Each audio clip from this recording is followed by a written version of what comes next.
오늘은 고린도후서 13장 14절 한 절만 읽겠습니다. 주 예수 그리스도의 은혜와 하나님의 사랑과 성령의 교통하심이 너희 모두와 함께 있을지어다. 아멘. 원래 원문을 그대로 직역을 해서 읽으면 주 예수 그리스도의 은혜와 하나님의 사랑과 성령의 교제하심이 너희 모두와 함께 아멘 이렇게 되어 있습니다. 있을지어다 이거는 그냥 집어넣은 거예요. 없는 말인데 그냥 집어넣은 거예요. 목사들이 축도문처럼 사용하는 성구가 오늘 우리가 읽은 고린도후서 13장 14절입니다. 바울이 고린도후서의 저자죠. 그런데 바울은 고린도후서 13장 14절을 축도로 사용하지 않았습니다. 바울 외에 어떤 사도들도 고린도후서 13장 14절을 축도로 사용하지 않았습니다. 예수님도 예배를 축도로 마치라고 명하신 적이 없어요. 사도들도 예배를 마칠 때 목사가 두 손을 들고 축도로 마치라고 가르친 적이 없습니다. 그런데 거의 대부분의 교회들은 목사들이 예배를 마칠 때 두 손을 높이 들고 고린도후서 13장 14절을 주문처럼 외워요. 그러면서 축도를 합니다. 또 축도를 할 때에도 삼위일체 포뮬라를 만들어서 주 예수 그리스도의 은혜를 성자 예수 그리스도의 은혜라고 고쳐서 하고, 하나님의 사랑을 성부 하나님의 크신 사랑이라고 그러고, 성령의 교제를 성령 하나님의 교통하심이라고 하면서 성부, 성자, 성령을 집어넣어서 이 삼위일체 포뮬라를 만드는 거예요. 그래서 마치 목사 자신이 축복권이 있는 것처럼 마지막을 있을지어다 그러면서 이제 축도를 한단 말이죠. 근데 저는 감사하게도 축도를 한 번도 해본 적이 없습니다. 그 복음이 깨달아지기 전에도 목사들이 축도하는 것 자체를 아주 비성경적이라고 생각을 했던 사람이기 때문에 저 자신이 한 번도 축도를 해본 적이 없습니다. 그리고 고린도후서 13장 14절은 축도가 아니에요. 바울의 다른 편지와 마찬가지로 편지를 마감하는 인사말에 불과합니다. 로마서부터 빌레몬까지 바울의 서신서들을 우리가 쭉 살펴보면 항상 끝맺음으로 인사말을 하죠. 인사말을 하는데 주 예수 그리스도의 은혜가 너희와 함께 이런 식으로 끝을 맺는단 말이죠. 근데 우리가 로마서부터 한번 지금 바울의 서신서들을 어떤 식으로 끝인사를 맺는지 살펴보도록 하겠습니다. 로마서 16장 20절을 보면 로마서는 조금 특이한데 바울이 끝인사를 하는 것 같이 해요. 그러다가 말을 조금 더 하는 거예요. 그러다가 끝마치는 인사를 또 하는 듯 하다가 조금 더 쓰고 그런 식으로 나갔어요. 그래서 로마서는 16장 20절부터 한번 이렇게 보면 16장 20절을 마치 끝맺는 인사를 하는 것처럼 썼습니다. 평강의 하나님께서 속히 사탄을 너희 발 아래 상하게 하시리니 우리 주 예수 그리스도의 은혜가 너에게 있을지어다. 아멘. 이 끝맺은 것 같아요. 그런데 여기서 끝나질 않았어요. 그 인사를 몇 마디 더 이어갑니다. 그리고 24절에 우리 주 예수 그리스도의 은혜가 너희 모두에게 있을지어다. 아멘. 그리고 여기서 끝나는 것 같아요. 그런데 여기서 끝이 나질 않아요. 그리고 또 몇 마디 더 이어갑니다. 나의 복음과 예수 그리스도를 전파함은 영세전부터 감추었다가 이제는 나타내신 바 되었으며 영원하신 하나님의 명을 쫓아 선지자들의 글로 말미암아 모든 민족으로 믿어 순종케 하시려고 알게 하신 바 그 비밀의 계시를 쫓아낸 것이니 이 복음으로 너희를 능히 견고케 하실 홀로 지혜로우신 하나님께 예수 그리스도로 말미암아 영광이 세세 무궁토록 있을지어다. 아멘 하고 끝을 맺습니다. 고린도전서는 이렇게 끝맺는 인사를 해요. 나 바울은 친필로 문안하노니 주님 강림하실 때에 주 예수 그리스도를 사랑하지 않은 모든 자에게 저주가 있을지어다. 주 예수 그리스도의 은혜가 너희와 함께하고 나의 사랑이 그리스도 예수 안에 있는 너희 모두에게 함께할지어다. 아멘. 자, 이렇게 끝을 맺었어요. 갈라디아서는 이렇게 끝 인사를 합니다. 형제들아, 우리 주 예수 그리스도의 은혜가 너희 심령에 있을지어다. 아멘. 에베소서의 끝 인사입니다. 하나님 아버지와 주 예수 그리스도로부터 평강과 믿음을 겸한 사랑이 형제들에게 있을지어다. 우리 주 예수 그리스도를 변함없이 사랑하는 모든 자에게 은혜가 있을지어다. 아멘. 빌립보서의 끝 인사예요. 그리스도 예수 안에 있는 각 성도들에게 문안하라.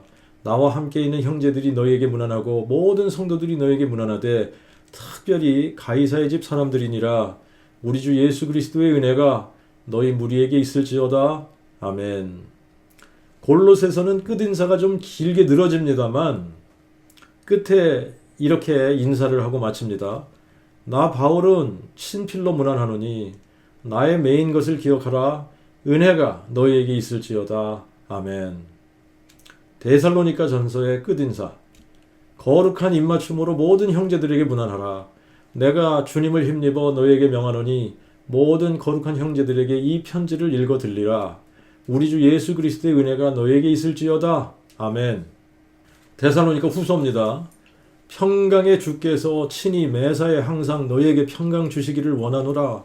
주께서 너희 모든 사람과 함께 하실지어다. 나 바울은 친필로 문안하노니 이것이 편지마다 표시로서 이렇게 쓰노라. 우리 주 예수 그리스도의 은혜가 너희 모두에게 있을지어다. 아멘. 디모데전서. 오 디모데야, 네게 부탁한 것을 지키고 망령되고 허황된 말과 지식이라 잘못 불리우는 변론을 피하라. 어떤 사람들이 이런 일을 하다가 믿음에서 벗어났느니라. 은혜가 너와 함께 있을지어다. 아멘. 디모데후서. 브리스가와 아글라와 및 오네시보로의 집에 문안하라. 에라스도는 고린도에 머물렀고 드로비모는 병들어서 빌레도에 두었나니 너는 겨울 전에 오도록 하라. 으블로와 부데와 리노와 글라우디아와 모든 형제가 내게 문안하느니라. 주 예수 그리스도께서 내 심령에 함께 계시고 은혜가 너희와 함께 있을지어다. 아멘. 디도서입니다. 나와 함께 있는 자가 다 내게 문안하노니 너도 믿음 안에서 우리를 사랑하는 자들에게 문안하라. 은혜가 너희 무리에게 있을지어다. 아멘. 그리고 빌레몬서요. 그리스도 예수 안에서 나와 함께 갇힌 자 에바브라와 나의 동역자들인 마가와 아리스다고와 데마와 누가가 내게 문안하느니라. 우리 주 예수 그리스도의 은혜가 너희 심령에 함께 하실지어다. 아멘. 자, 고린도 후서도 다른 서신서에 끝맺는 인사를 하는 것과 같은 인사를 한 거예요. 고린도 후서 13장 11절부터 한번 다시 읽어보겠습니다. 끝으로 형제들아, 온전케 되며 위로를 받으며 마음을 같이하며 평안할지어다. 그리하면 사랑과 평강의 하나님이 너희와 함께 계시리라. 거룩한 입맞춤으로 서로 문안하라. 모든 성도가 너희에게 문안하느니라. 주 예수 그리스도의 은혜와 하나님의 사랑과 성령의 교제가 너희 모두와 함께 있을지어다. 아멘. 하고 편지를 마친 거예요. 이거는 축도문도 아니고 축도문으로 사용하라고 기록한 것도 아닙니다. 그리고 여기에는 삼위일체 교리를 뒷받침해주는 어떤 것도 없어요. 그런데 목사들이 이 구절을 삼위일체를 뒷받침해주는 성경 구절이라고 주장하고 또 축도문이라고 우겨댑니다. 이게 타락한 종교의 특징이 뭐냐면요. 종교 지도자들이 스스로 자기들의 권위를 높이는 거예요. 그리고 백성들이 그것을 좋게 여기는 겁니다. 그래서 예레미야 5장 30절 31절에 보면 이 땅에 기괴하고 두려운 일이 있도다. 선지자들은 거짓을 예언하며 제사장들은 자기 권력으로 다스리며 내 백성은 그것을 좋게 여기나니 결국에는 너희가 어찌 하려느냐. 이사야 30장 9절부터 11절에는 이는 패역한 백성이요 거짓말하는 자손들이요 여호와의 법을 듣기 싫어하는 자손들이라. 그들이 선견자에게 선견하지 말라 하고 선지자에게는 우리에게 정직한 것을 보이지 말라. 부드러운 말을 하라. 거짓된 것을 보이라. 너희는 정로를 버리며 정도에서 돌이키라. 이스라엘의 거룩한 자로 우리 앞에서 떠나시게 하라 하는도다. 타락한 종교의 특징이 뭐냐? 권위주의를 좋아하는 거예요. 권위주의를 좋아하고 진리를 싫어합니다.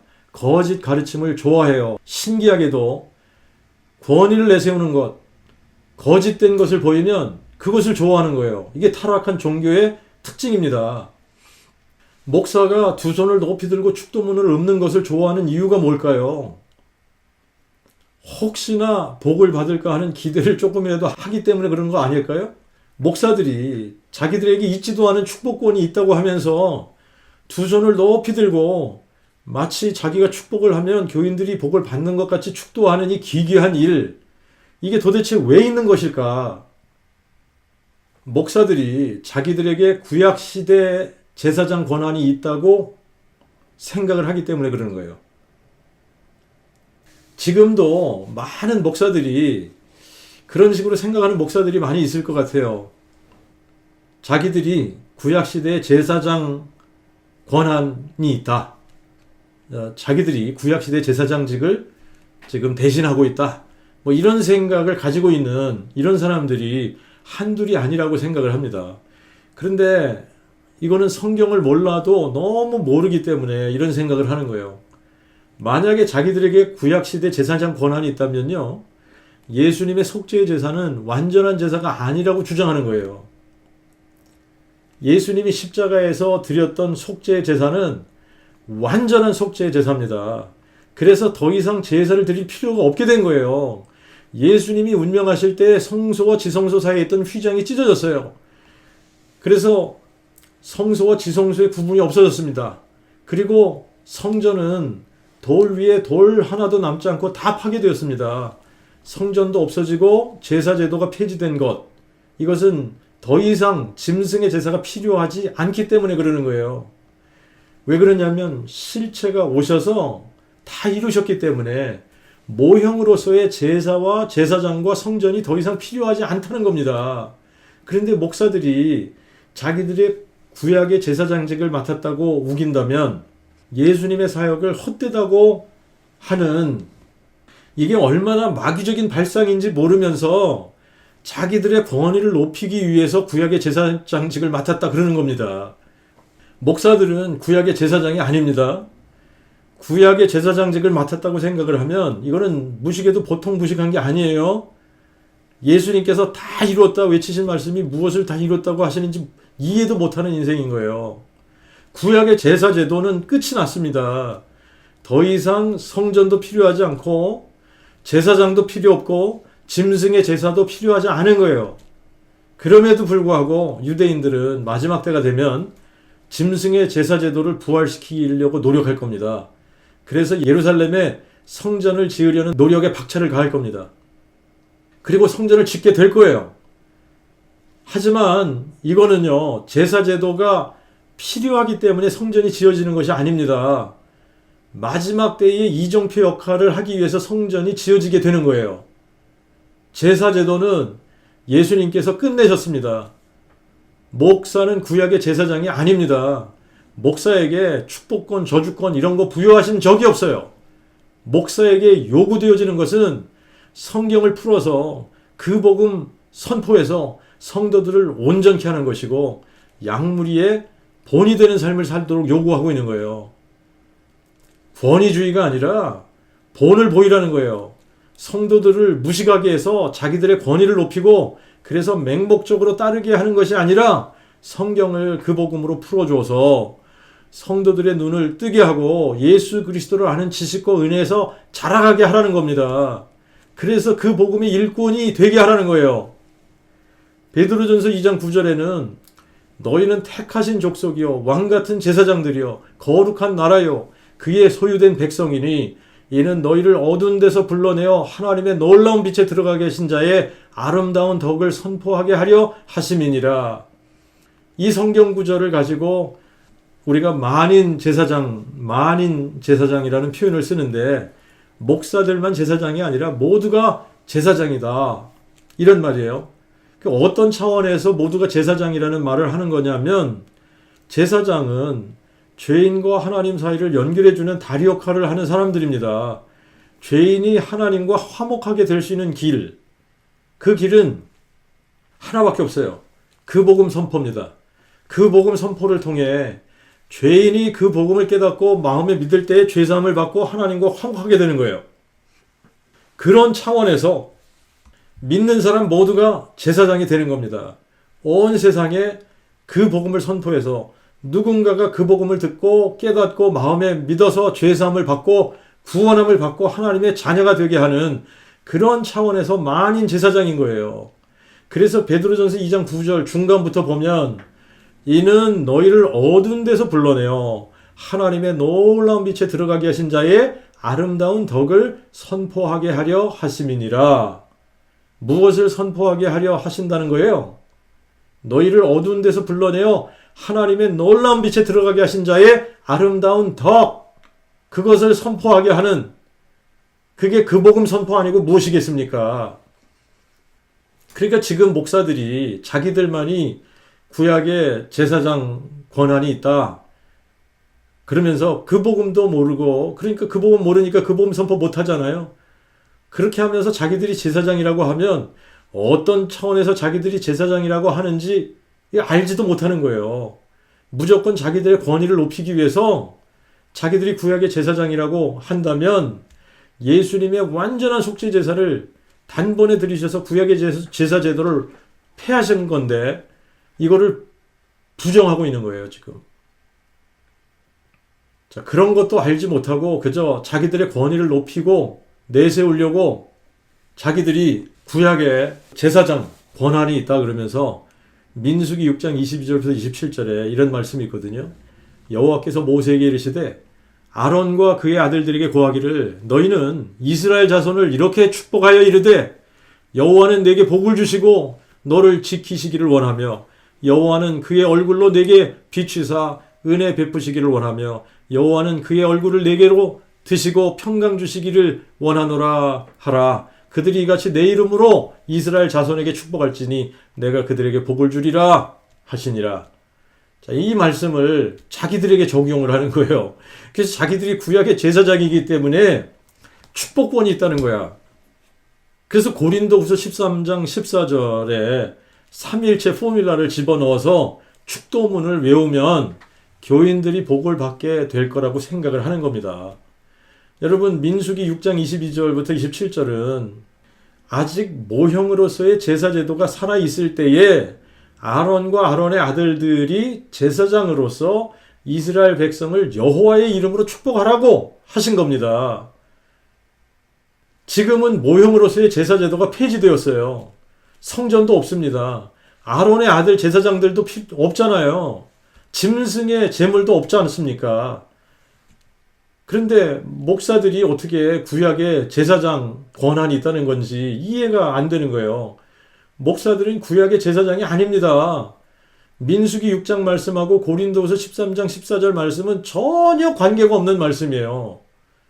고린도후서 13장 14절은 바울이 고린도 교인들에게 두 번째 편지를 쓰면서 마지막 인사말로 한 인사말이지 축도문이 아닙니다.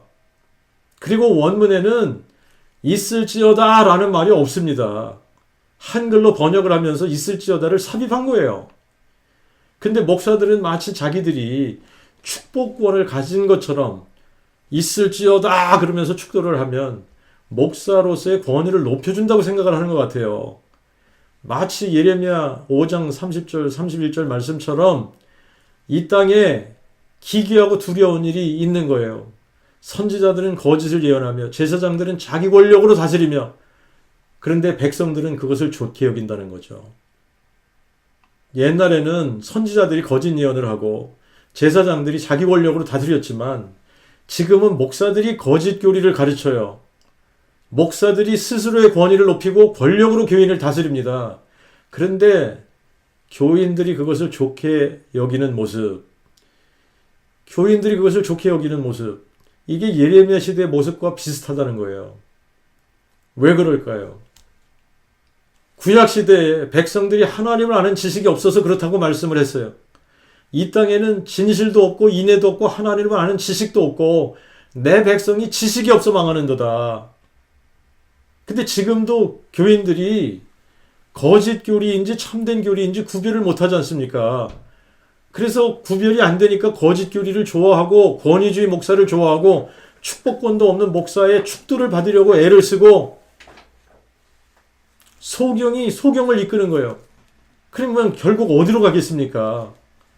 근데 모든 것은 어디서부터 시작을 하냐면 하나님을 아는 지식에서부터 시작을 하는 거예요. 하나님을 아는 지식에서부터 시작을 하는 건데, 그래서 하나님을 아는 지식, 이걸 가장 중요하게 여기시는 겁니다. 그래서 나는 인애를 원하고 제사를 원치 아니하며 태움제보다 하나님 아는 것을 원한다. 그러셨어요. 그리고 신약에서는 이 영생은 유일하신 참 하나님과 아버지께서 보내신 자 예수 그리스도를 아는 것이라고 말씀을 하셨습니다. 그런데 구약 시대에도 보면은 백성들이 하나님 알기를 원치 않았어요. 근데 또 예수님 당시의 사람들도 보면은 예수님 당시의 사람들도 하나님 아는 것을 원치 않았습니다. 그래서 예수님도 이렇게 말씀을 하셨어요. 너희가 생명을 얻는 것임에도 불구하고 내게 오는 것은 너희가 실로 원치 않는도다. 나는 너희가 하나님을 사랑함이 너희 속에 없음을 아노라. 사람들이 겉으로는 영생을 원하는 것 같고 하나님을 찾는 것 같은데 진심은 그렇지 않다는 거예요. 근데 지금도 마찬가지인 것 같아요. 지금도 사람들이 유일하신 참 하나님을 알아야 영생을 얻는데 유일하신 참 하나님 알기를 원치 않는 겁니다. 유일하신 참 하나님을 알게 되면 자기들이 원하는 것을 못하게 된다고 생각을 해서 그러는 것 같아요. 그래서 지금도 보면 사람들은 종교적인 제도를 원하지 유일하신 참 하나님 알기를 원치 않습니다. 종교적인 제도, 종교적인 행위나 열심을 원하지 진리를 원하잖아요. 만약에 사람들이 다 유일하신 참 하나님을 알기를 원한다면 그러면 어떤 현상이 일어나야지 되느냐면요. 교회당 출석하는 모든 사람들이 열심히 성경 읽어야 됩니다. 왜 그러냐면 유일하신 참 하나님을 계시해 준 곳은 딱 한 군데밖에 없거든요. 성경, 신구약 성경이에요. 그렇기 때문에 유일하신 참 하나님을 알기 원하는 마음이 사람들에게 있다. 그러면 성경을 열심히 읽는 사람들이 많이 있어야 되는 거예요. 그런데 교회당 출석하는 사람들 치고 성경 열심히 읽는 사람들 그리 많이 보지 못했습니다. 그러니까 사람들은 자기들의 term이죠. 자기들의 어떤 그 조건, 자기들이 원하는 그런 term으로 구원도 원하고 영생도 원하고 하나님도 원하고 그러는 거지 하나님이 정해주신 그런 방법을 원하지 않고 있어요. 그 복음은 유일하신 참 하나님에 관한 겁니다. 유일하신 참 하나님이 누구시냐?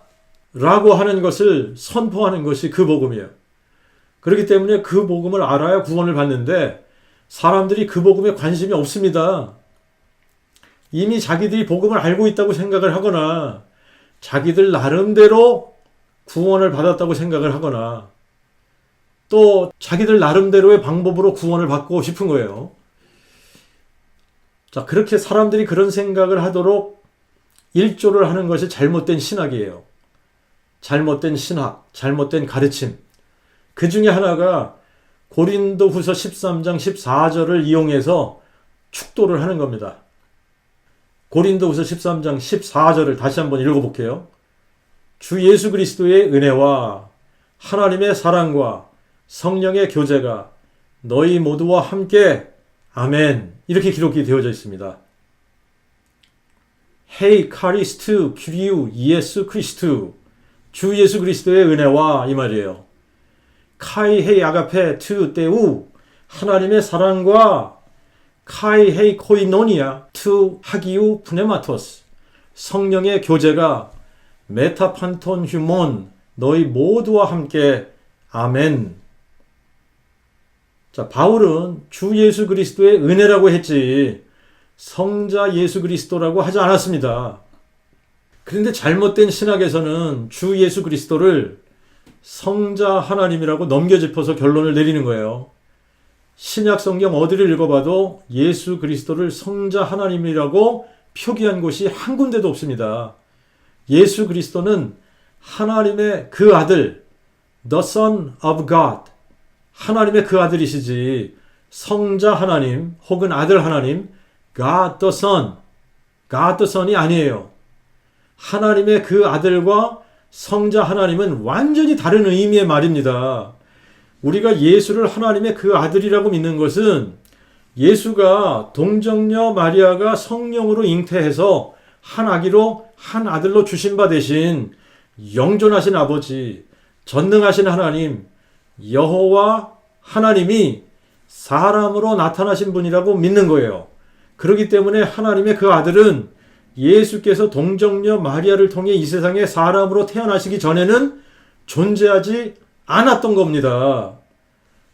그런데 예수를 성자 하나님이라고 믿게 되면 어떻게 되느냐 하면 예수께서 태초부터 여호와 하나님과 함께 또 다른 인격의 아들 하나님이라는 존재하지도 않는 신으로 존재하다가 성부의 보냄을 받고 세상에 오신 여호와 하나님과 또 다른 인격의 아들이라고 불리는 하나님이라고 믿는 거예요.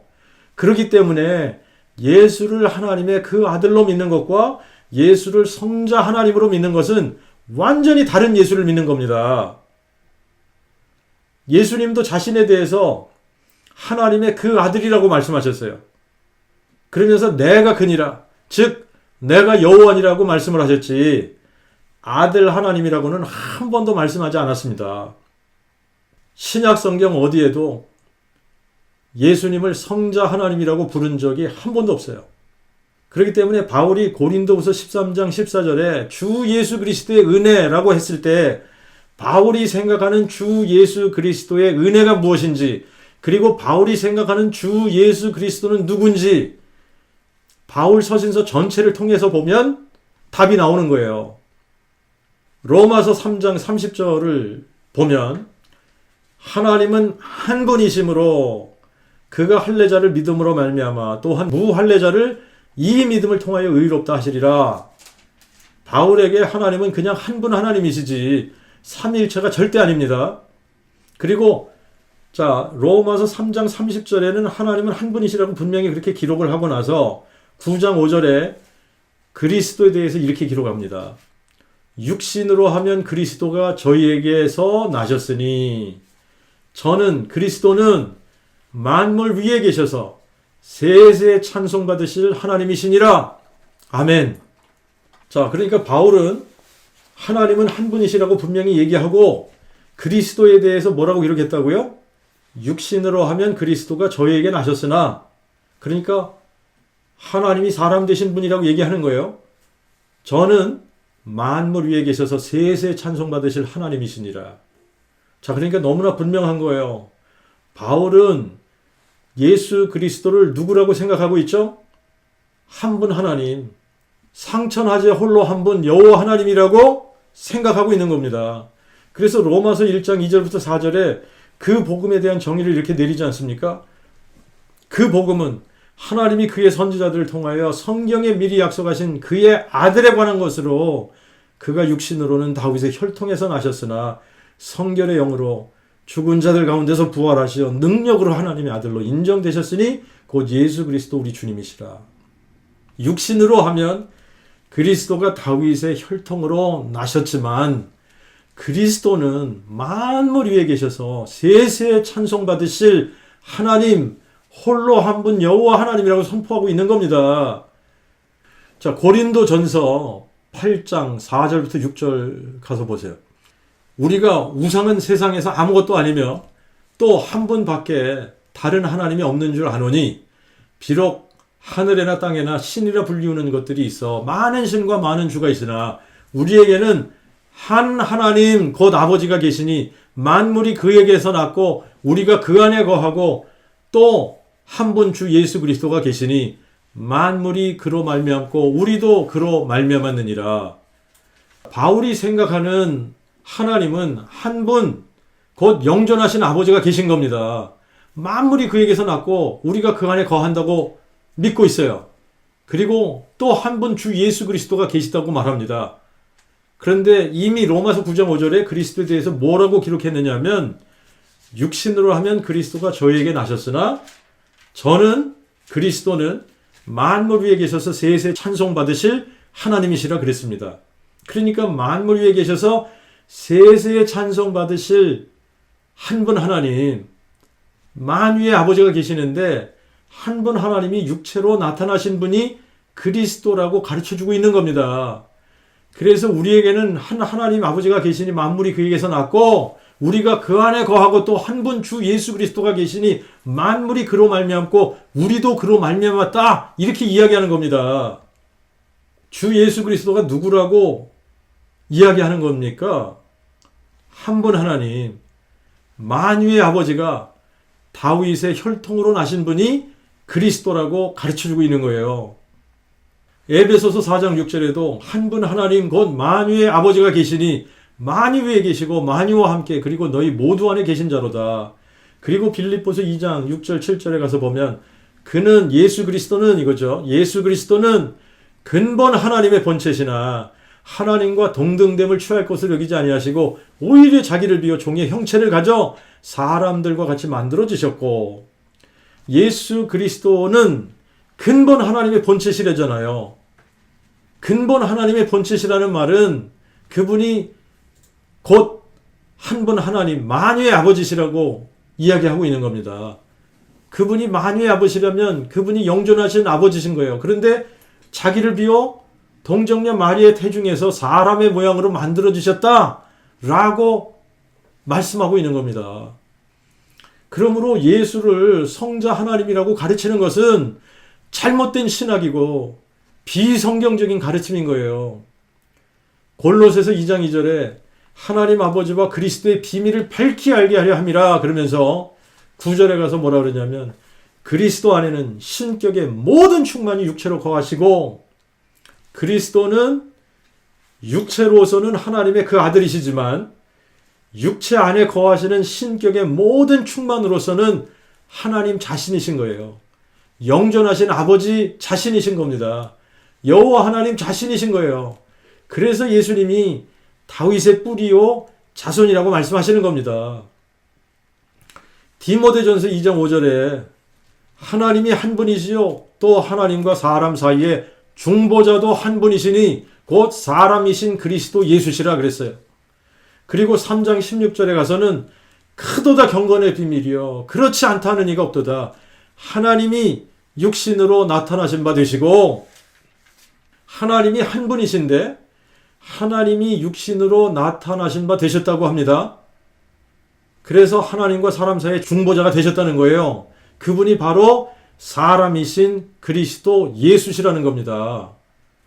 자, 그러니까 예수 그리스도가 누구라고 그러는 거죠? 그분이 그냥 한 분 하나님이신데 그분이 사람으로 나타나신 분이야. 그래서 디모데후서 4장 1절에는 그러므로 내가 하나님 곧 그의 나라와 그의 강림으로 산자와 죽은 자를 심판하실 주 예수 그리스도 앞에 엄히 내게 명하노니, 하나님이 누구라고요? 예수 그리스도. 하나님이 한 분이신데 한 분이신 하나님이 누구라고 가르치고 있는 거냐?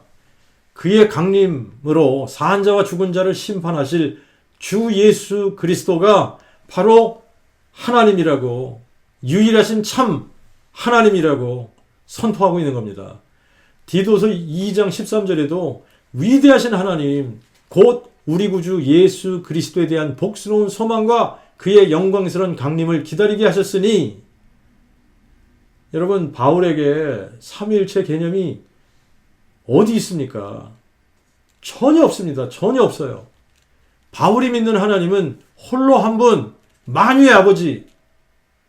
그러니까 예수 그리스도는 홀로 한 분, 만유의 아버지이시고 영존하신 아버지 여호와 하나님이 사람으로 나타나신 분이라고 정확하게 선포하고 있습니다. 그러므로 고린도후서 13장 14절에 주 예수 그리스도의 은혜는 한 분 하나님 만유의 아버지 여호와 하나님이 사람이 되셔서 친히 우리의 죄를 인하여 고난받으시고 십자가의 대속의 죽음을 죽으시고 장사 지낸 바 되셨다가 사흘 만에 죽은 자 가운데서 부활하셔서 마귀를 멸하시고 생명과 죽지 아니함을 드러내신 은혜를 의미하는 겁니다. 바울이 말하는 하나님의 사랑은 크고 놀라운 경건의 신비, 즉 하나님이 육신으로 나타나신 바 되신 놀라운 사랑을 의미하는 거예요.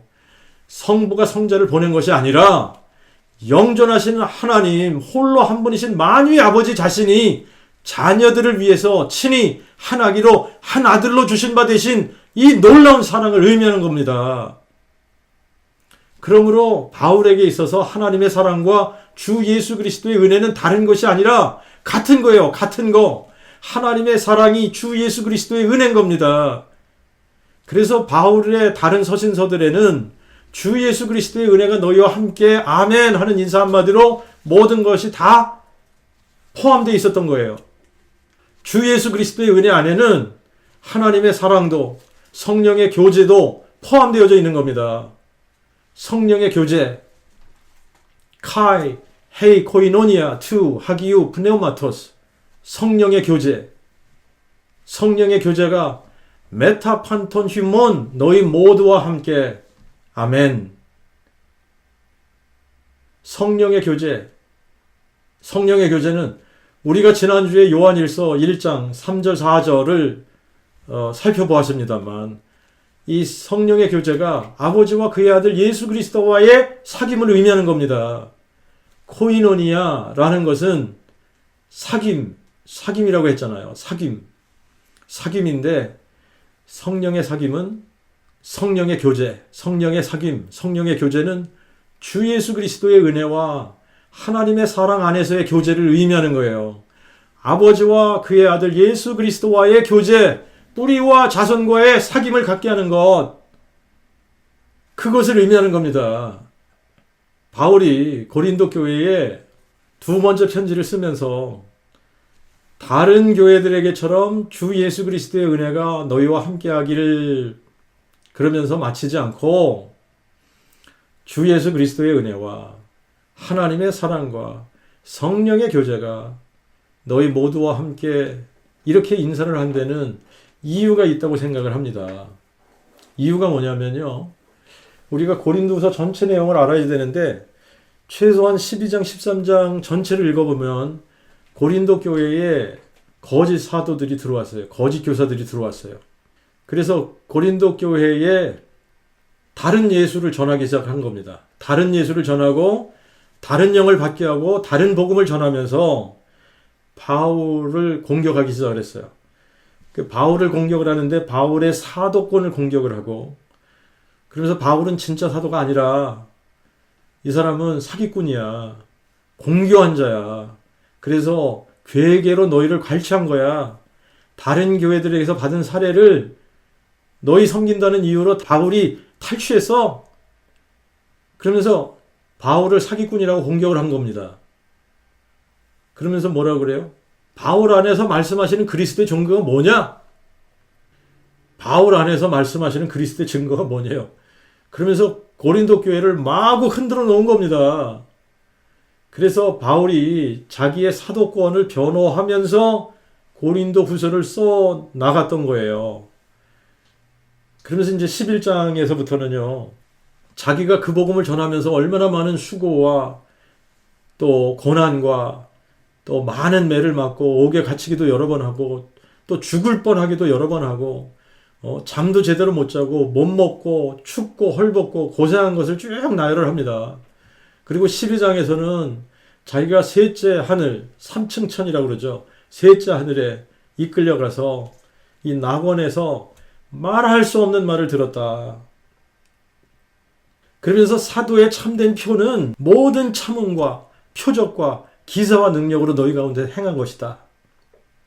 자, 그러면서 13장에 바울이 글을 마치면서 고린도 교회에 부탁한 것이 있어요. 너희가 그 믿음 안에 있는지 너희 자신을 시험해보고 너희 자신을 입증해라. 예수 그리스도께서 너희 안에 계신 줄을 너희가 스스로 알지 못하느냐? 그렇지 않으면 너희가 버리운 자니라. 자, 그러면서 6절과 7절에 의미심장한 한마디를 던집니다. 그러나 나는 우리가 버리운 자들이 아님을 너희가 알기를 바라고 너희가 악을 행치 않기를 내가 이제 하나님께 기도하노니 이는 우리가 인정받은 자들로 나타나고자 함이 아니라 오직 우리는 버리운 자 같을지라도 다만 너희로 의를 행하게 하려 함이니라. 자, 바울이 보기에 고린도 교인들이 맹목적으로 거짓 사도들을 쫓아서 악을 행하고 있다고 본 겁니다. 그래서 바울이 고린도 교회의 그 교인들에 대해서 뭐라 그러냐면 너희가 지혜롭다 하면서 어리석은 자들을 기꺼이 용납하고 이는 누가 너희를 종으로 삼거나 누가 너희를 삼키거나 누가 사로잡아 가거나 누가 스스로 높이거나 누가 너희 뺨을 칠지라도 너희가 잘 용납함이니라.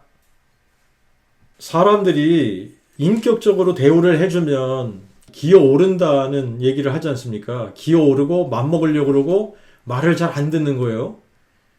그런데 어떤 사람이 말이죠. 스스로 자기를 높이고 권위를 내세우고 권력으로 다스리면서 삼키고 사로잡고 비인격적으로 대우를 하고 뺨을 치고 그러면 그런 사람들 앞에서는 순한 양같이 되는 거예요. 고린도 교회가 그러고 있다는 겁니다. 그래서 바울이 너희가 그 믿음 안에 있는지 너희 자신을 시험해보고 입증하라는 거예요. 그리고 너희가 악을 행하지 않고 의를 행하기를 원한다. 그러면서 끝마무리 인사를 하는 겁니다. 끝으로 형제들아 온전케 되며 위로를 받으며 마음을 같이하며 평안할지어다. 그리하면 사랑과 평강의 하나님이 너희와 함께 계시리라. 거룩한 입맞춤으로 서로 문안하라. 모든 성도가 너에게 문안하느니라. 주 예수 그리스도의 은혜와 하나님의 사랑과 성령의 교제가 너희 모두와 함께 하길. 아멘. 다른 서신서에서는 주 예수 그리스도의 은혜가 너희와 함께 하길. 아멘. 그러면 됐어요. 그런데 고린도 교회에게는 이게 특별한 은혜가 필요하다고 생각을 한 것 같습니다. 그래서 주 예수 그리스도의 은혜와 하나님의 사랑과 성령의 교제가 너희 모두와 함께 하길 바란다. 그래서 악을 행하는 것을 끊었으면 좋겠다. 의를 행하는 자들이 됐으면 좋겠다. 너희가 그 믿음 안에 있는지 스스로 시험해보고 입증했으면 좋겠다. 그리고 버리운 자들이 되지 않기를 바란다. 그런 마음으로 바울이 끝맺음 인사를 하는 거예요. 그런 마음으로 주 예수 그리스도의 은혜와 하나님의 사랑과 성령의 교제가 너희 모두와 함께하길. 아멘. 이렇게 끝맺는 인사를 한 겁니다. 이거는 축도문도 아니고 삼위일체를 증명하는 성경 구절도 아닌 거예요. 정말 그 복음 설교를 들으시는 분들은 성경으로 진짜 확인하셔야 돼요. 성경으로 확인해서 유일하신 참 하나님과 아버지께서 보내신 자 예수 그리스도를 알아서 영생을 얻으시기를 바랍니다.